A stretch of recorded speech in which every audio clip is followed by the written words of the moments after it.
नमस्कार, मैं हूं ब्रजेश और आप देख रहे हैं हमारा खास शो द डेली चौपाल।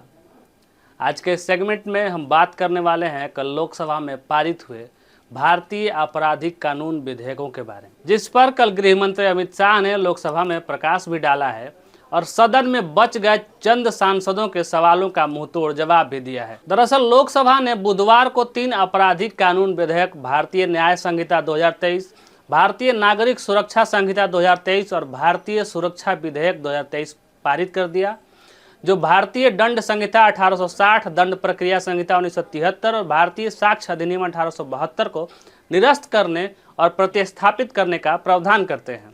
भारतीय न्याय संहिता के तहत आतंकवादी अधिनियम को एक अलग अपराध के रूप में परिभाषित किया गया है। इसमें ऐसे कृत्य शामिल होंगे जो भारत की एकता, अखंडता, संप्रभुता, सुरक्षा, आर्थिक सुरक्षा पर हमला करते हैं या किसी समूह के बीच आतंक फैलाते। राजद्रोह का अपराध हटा दिया गया है। बीएनएस भारत की एकता और अखंडता को खतरे में डालने वाले कृत्यों को दंडित करता है, जबकि राजद्रोह ने सरकार के खिलाफ कृत्यों को अपराध घोषित कर दिया है। बीएनएस ने सरकार को देश से बदल दिया है। राजद्रोह को देशद्रोह कर दिया गया है। नागरिकों को सरकार के खिलाफ बोलने का अधिकार है और इसकी रक्षा की जानी चाहिए, लेकिन देश के खिलाफ कृत्य बर्दाश्त नहीं किया जा सकता। भारतीय न्याय संहिता के तहत मॉब लिंचिंग को एक अलग अपराध बना दिया गया है, जिसमें अधिकतम सजा मौत की सजा है। कई छोटे मोटे अपराधों के लिए कारावास की जगह सामुदायिक सेवा का सजा का विकल्प बनाया गया है। जांच में फॉरेंसिक साक्ष्य के अनिवार्य संग्रह को सुनिश्चित करने के लिए प्रावधान किए गए हैं, जिसमें अभियोजन को मजबूती मिलेगी। यौन हिंसा मामले में पीड़ित के बयान की ऑडियो वीडियो रिकॉर्डिंग अनिवार्य की गई है। प्रत्येक जिले में पुलिस या अभियोजन की सिफारिशों से स्वतंत्र अभियोजन का एक स्वतंत्र निदेशक होगा, जो यह तय करेगा कि अपील दायर की जानी चाहिए या नहीं। पुलिस की जवाबदेही तय करने के लिए भी प्रावधान लाए गए हैं। पीड़ित केंद्रित न्याय सुरक्षित करने के लिए भी प्रावधान पेश किए गए हैं। 0 FIR पंजीकरण के लिए प्रावधान किए गए हैं। पीड़ित किसी भी पुलिस स्टेशन से संपर्क कर सकता है। जरूरी नहीं है कि क्षेत्राधिकार वाले पुलिस स्टेशन से ही संपर्क किया जाए। FIR 24 घंटे के भीतर क्षेत्राधिकार वाले पुलिस स्टेशन को स्थानांतरित कर दिया जाएगा। अदालतें पीड़ितों को सुने बिना राज्य को मामला वापस नहीं करेंगी। पीड़ित को पुलिस रिपोर्ट की प्रतियां देना अनिवार्य कर दिया गया है। पीड़ित को 90 दिनों के भीतर जांच की प्रगति के बारे में भी सूचित किया जाना होगा। सभी पूछताछ और परीक्षण इलेक्ट्रॉनिक मोड में आयोजित किए जा सकते हैं।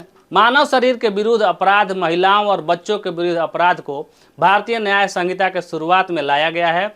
उदाहरण के लिए हत्या को अब IPC की धारा 302 के बजाय BNS के धारा 102 में रखा गया है। महिलाओं और बच्चों के खिलाफ अपराधों से निपटने के लिए अलग अलग प्रावधान, जिसमें 18 साल से कम उम्र की लड़की से रेप के मामले में आजीवन कारावास और मौत की सजा दी जा सकती है।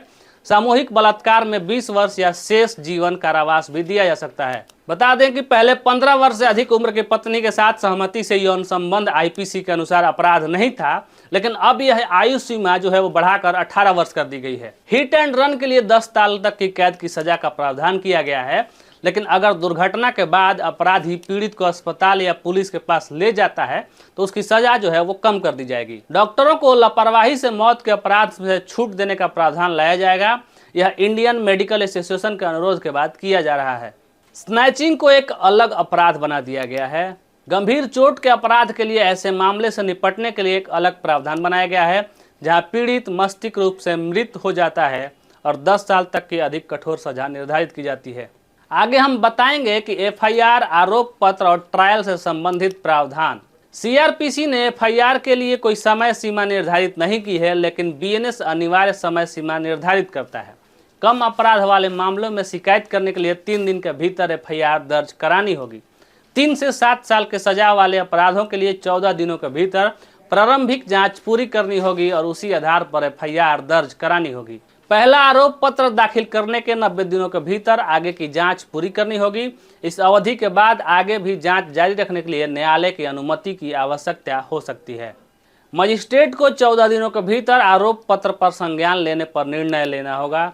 यौन हिंसा मामले में पीड़ितों की मेडिकल रिपोर्ट भेजने के लिए समय सीमा शुरू कर दी गई है। आरोप मुक्त करने का आवेदन दाखिल करने, आरोप तय करने, आरोप मुक्त करने की याचिकाओं पर निर्णय लेने के लिए समय सीमा निर्धारित कर दी गई है। अनुपस्थिति में ट्रायल, यदि आरोपी 90 दिनों के भीतर अदालत में उपस्थित नहीं होता है तो उसकी अनुपस्थिति में ट्रायल चलाया जा सकता है। पहली बार अपराध करने वालों के लिए यदि विचाराधीन कैदी को सजा की 1/3 अवधि के लिए भी हिरासत में रखा जाता है तो उसे रिहा किया जा सकता है। अन्य मामलों में 1/2 अवधि के लिए यह प्रावधान है। सुनवाई के समापन के बाद 45 दिनों के भीतर फैसला सुनाया जाना चाहिए। आपको बता दें कि न्यायिक प्रक्रिया में केवल दोषी ही मौत की सजा के खिलाफ दया याचिका दायर कर सकता है।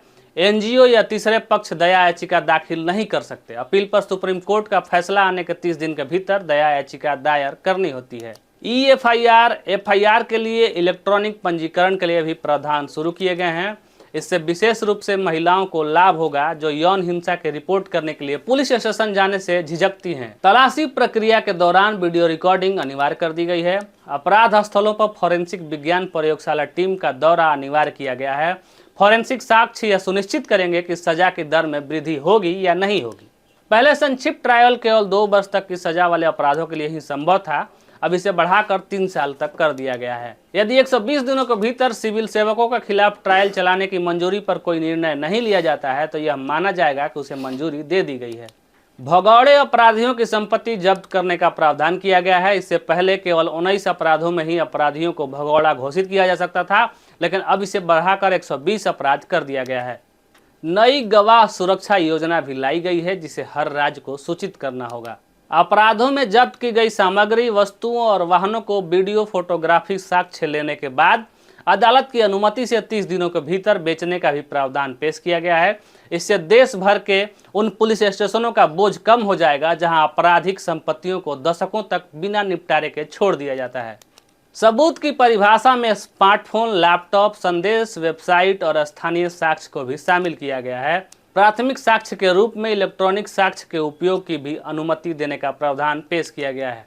आपराधिक अदालतों के पदानुक्रम को पूरे देश में एक सम्मान बना दिया गया है।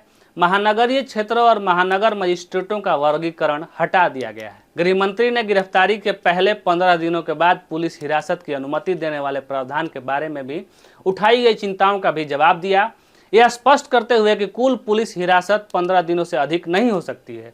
उन्होंने कहा कि यह प्रावधान लचीलेपन की अनुमति देने के लिए पेश किया गया है ताकि पुलिस 40 या 60 दिनों की अलग अलग अवधि में हिरासत की मांग कर सके।